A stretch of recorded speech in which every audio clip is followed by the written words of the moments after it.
Все мы видели фильмы или сериалы про биржевых брокеров, акции, ценные бумаги, или слышали про них от друзей, соседей, коллег или в интернете. Кто-то становится миллиардером, а кто-то теряет все. Так давайте разберемся, что такое фондовый рынок, как он работает и зачем он вообще нужен. Что такое фондовый рынок? Это платформа, на которой торгуют ценными бумагами, акциями и облигациями. Самые первые биржи появились в Европе в 15 веке. На главной площади Брюгге регулярно собирались купцы и продавали свои товары. Она играла значительную роль в международной торговле. Сначала биржи были универсальными, и на них торговали товарами и ценными бумагами. Биржи, на которых торговали только ценными бумагами, появились в 16 веке в Антверпене и Лионе.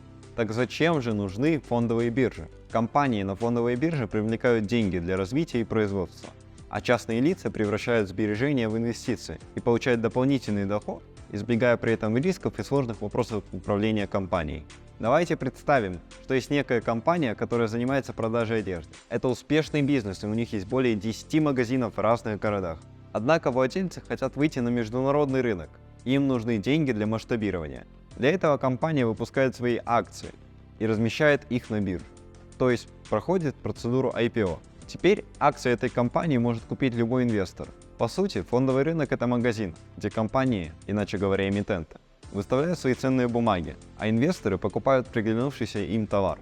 Чтобы не было обмана и нечестной игры, биржа разрабатывает правила торговли ценными бумагами и гарантирует исполнение сделок. Все сделки на бирже регистрируются. Таких бирж много, компании сами выбирают, где им выгоднее размещать свои акции. Теперь про ценные бумаги. Они бывают разных видов. Самые популярные – это акции и облигации. В чем их отличие? Акция – это некая ценная бумага, закрепляющая право владения долей в компании. Акционер в этом случае получает право на участие в управлении компанией через голосование на собрании. Акция может принести доход двумя способами. Первый – компания выплачивает акционерам часть прибыли в виде дивидендов. Второй способ – это выгодно продать акции в момент роста их стоимости. Как устроены облигации? Облигация или бонд – это долговая ценная бумага, которую выпускает компания. Простыми словами, это договор займа между компанией и инвестором, в котором четко прописаны сумма долга, дата возврата и плата за пользование деньгами. По сути, вы даете деньги в кредит.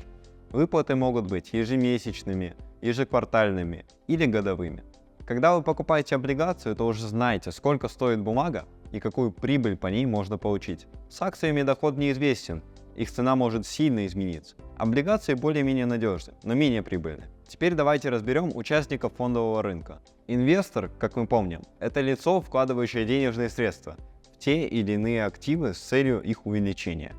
Эмитент – это юридическое лицо, которое выпускает в обращение акции и облигации, а потом продает их на бирже, чтобы получить финансирование и использовать его для развития своего бизнеса. Кстати, эмитентами могут быть не только компании, но и государства. Обычно оно выступает эмитентом национальной валюты, то есть всех денег в стране. Брокер – это лицо, которое выступает посредником между частным инвестором и биржей. По закону, обычный человек не может совершать операции на бирже напрямую. Это означает, что вам нужно будет открыть специальный счет у него. Основной доход брокеров – это комиссия от сделок клиентов. На бирже есть участники, которые контролируют все операции и гарантируют права на обладание ценными бумагами. Это регулятор, депозитарий и клиринговая организация. Регулятор – это юридическое лицо, которое ведет реестр всех держателей ценных бумаг. То есть она хранит информацию, кто именно владеет акциями и облигациями той или иной компании. Депозитарий оказывает услуги по хранению и учету бумаг. На их счетах содержатся все данные о том, какие бумаги есть у каждого клиента.